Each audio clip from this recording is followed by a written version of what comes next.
big shout out to JW Escape on YouTube, who was in my comment section letting me know about the news in New Zealand. Also, another shout out to JB on Twitter for their great work in posting everything as quickly as possible. There's lots of exjws in the community that are pushing out the news as fast as they can, and I like to do it in a video form. So I'm going to do a deep dive into the uphill battle that Jehovah's Witnesses are taking on in New Zealand and trying their best to get out of this.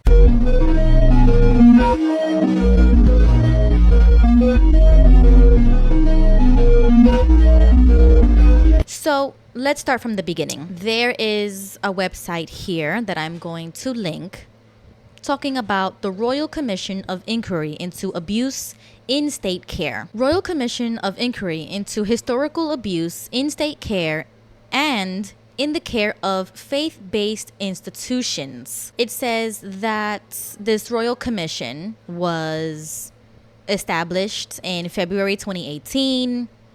The commission was established to consider the experiences of children, young persons, and vulnerable adults who were in care between January 1950 and up until December 1999. So if you go to their website, it has all the Q&As. You can check that out. But this is the basis for the whole commission. And so I guess Jehovah's Witnesses were included because of the issues that Jehovah's Witnesses have been having everywhere.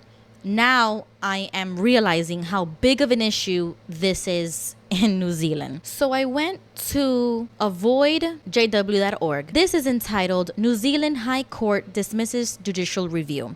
And this article does pretty good. I clicked on one of these links and it sent me into an article of a reporter, and her name is Anusha Bradley. She's really good at her job. I mean, all of these articles that are describing Jehovah's Witnesses are 100% accurate, and I'm so happy for the hard work that she's doing. So shout out to this woman. The very first article that I can find of Jehovah's Witnesses being reported about in New Zealand is August 14th, 2023. And this article is entitled RNZ Investigation Reveals 11 Alleged Pedophiles Active Within the Jehovah's Witnesses. So this is the start of exposing the problem that Jehovah's Witnesses have in New Zealand. It says Jehovah's Witnesses have a number of pedophiles within their ranks, unbeknownst to most people in the church.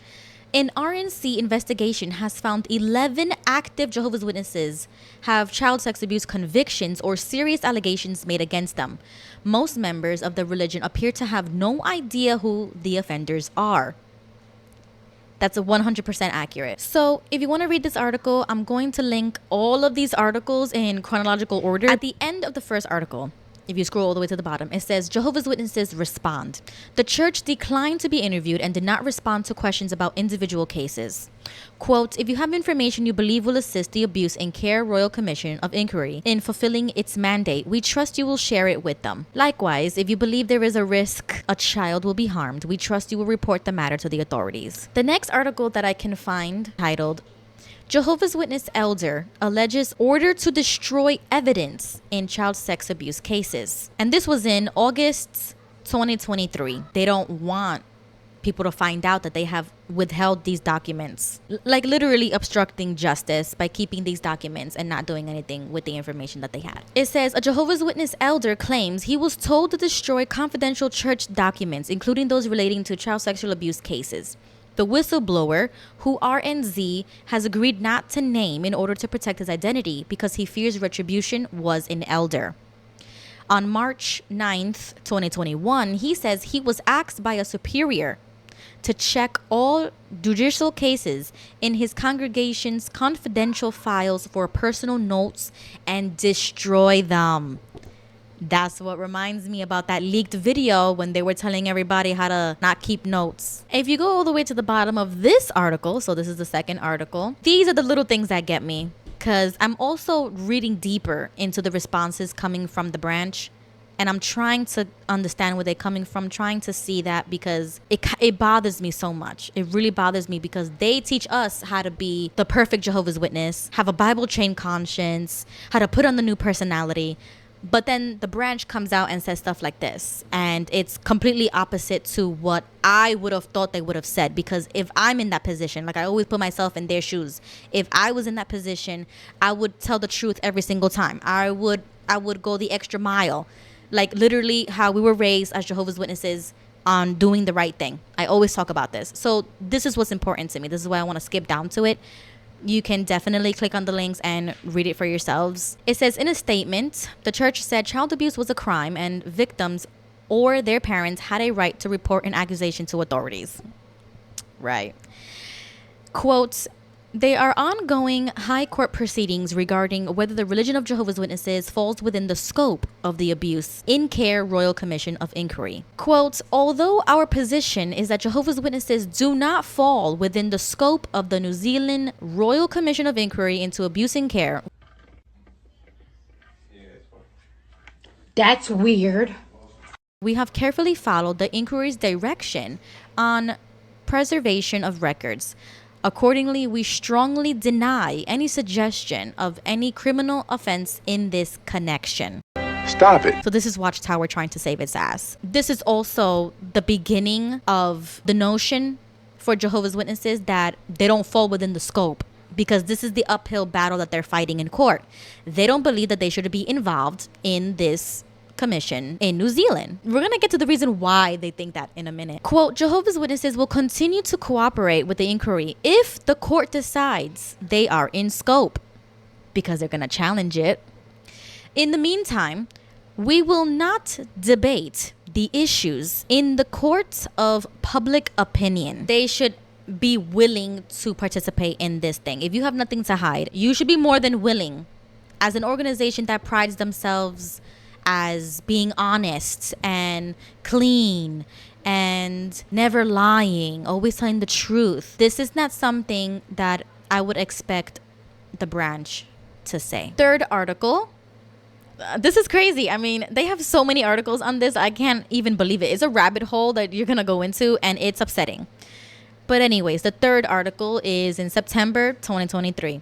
Entitled, Jehovah's Witness Church Spends 3 Years Fighting Scrutiny of Royal Commission of Inquiry. The Jehovah's Witness Church has been fighting scrutiny from a national inquiry into the historical abuse of children for 3 years. Okay, so Jehovah's Witnesses are spending money fighting a legal battle to not take accountability. The church has accused the Royal Commission of Inquiry into Abuse in Care of willfully, quote, miscasting its religion and ignoring evidence showing why it should be excluded from the inquiry. Why are they doing that? It doesn't make sense to me. It says in June, the Christian Congregation of Jehovah's Witnesses Australasia, which oversees 170 New Zealand congregations, filed for a judicial review to exempt itself from the inquiry, arguing it does not have historical abuse cases within the inquiry's scope. Are they joking? What about the database that California was trying to get? How many names do you think is on there that dates back to the beginning of the religion? How can you say that there is no historical abuse? We wouldn't know that except you guys. So until you provide that information, then we can agree with that statement. But as of right now, I'm sorry, we need to know that first. The inquiry's scope was expanded to include faith-based institutions in November 2018 after lobbying from religious groups and survivors. The Jehovah's Witness faith is the only group to oppose being involved. Does that not scream a red flag to you guys? That's a red flag for me. Why are they the only ones? And once again, thank God for all of these people lobbying for the religious groups and survivors. A lot of these people are ex-Jehovah's Witnesses. A lot of these people have been kicked out for speaking up. So we got to give credit where it's due. And for all of these ex-Jehovah's Witnesses that are talking about their abuse are brave and courageous. And I really applaud any abuse survivors coming forward. Now, the fourth article, entitled Jehovah's Witness Bid to be Excluded from Abuse Inquiry Dismissed. Thank the Lord. So it says a legal bid by the Jehovah's Witness Church to get out of being part of the Royal Commission of Inquiry into Abuse in Care has been dismissed by the High Court in Wellington. Shout out to the judges in Wellington. Thank you. After nearly 3 years of behind the scenes legal wrangling to avoid scrutiny from the inquiry, the church applied for a judicial review in June. At a hearing held earlier this month, it argued it was beyond the inquiry's scope because it did not operate institutions that cared for children or vulnerable people, and the inquiry has uncovered no evidence of abuse in that context. This is really shocking to read because when we go out in service, we are literally trained to look for vulnerable people door to door. Jehovah's Witnesses are infamous for preying on people with emotional problems or like a mental health issue or depression or, things of that nature, to recruit them to come into the Kingdom Hall and thinking like, Jehovah's going to make your life all better. The 5th article, entitled Jehovah's Witnesses Elders Have Authority Over Children, Court Told, by Bill Hickman.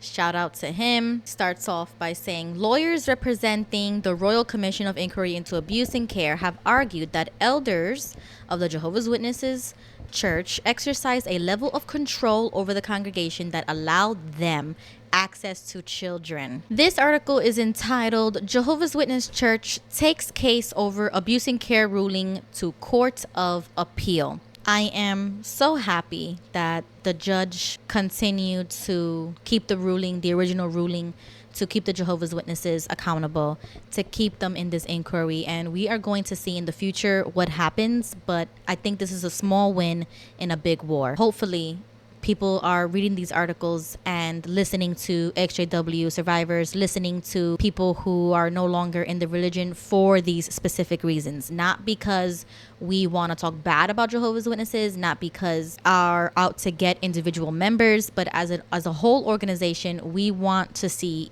changes being made or dissolve them entirely. That's just my opinion. So thank you to New Zealand, because Watchtower is fighting these small battles legally and they are wasting lots of money. This money is donated to Watchtower, to the worldwide organization, and they are using it to fight court cases like this because they don't want to be involved. They don't want to have any sort of accountability. It's frustrating because people like my mom used to give literally $100 every single month to Watchtower.